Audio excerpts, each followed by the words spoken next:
So thought I'd walk through today how I've redone my studio. I have done a video before, but as you can see, it looks different now. So a few different things that I've done. First of all, this is the biggest change. So I now have a wing console as opposed to the M32R, which is what I had before.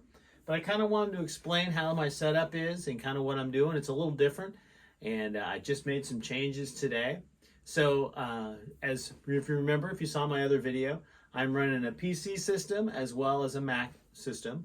And so I have a Mac Mini, and on the Mac Mini, I have an Apollo 16X, and I also have an Apollo Twin.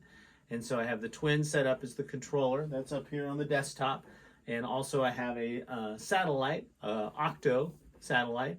And so that's all connected to my Mac. And so anything I want to do with the UAD stuff, if I want to mix using UAD plugins, that's all set up on the Mac. I now have on my PC side is also connected to a satellite, so a separate satellite. So I have DSP for the UAD plugins on my PC side as well now.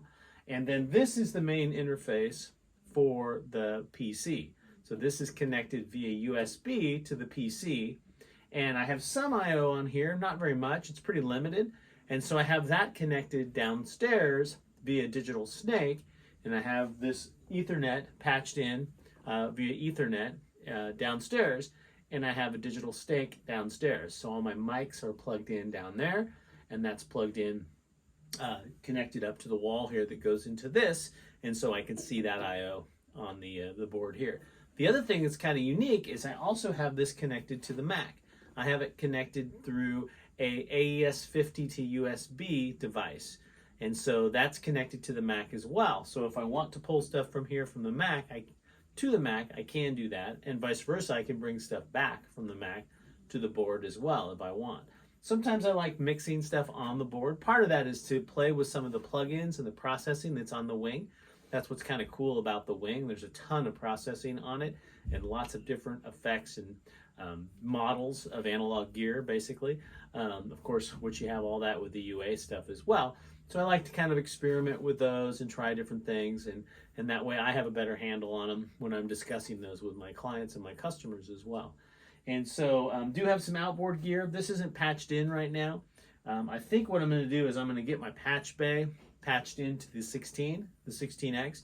So that way the ins and outs are all available there. So if I want to bring, because I do have some preamps here, so if I want to patch some of those preamps in, I can, and bring those into the Apollo. Right now they are going into the wing, so that way any external gear can go to the wing. I've got the couple of EQs, I've got a compressor, couple compressors that I could also patch in if I could do that with the analog setup on the X16 or the 16X. So yeah, and so right now I can switch. I have the wing going into my monitor controller directly. I also have the 16X going into the monitor controller directly.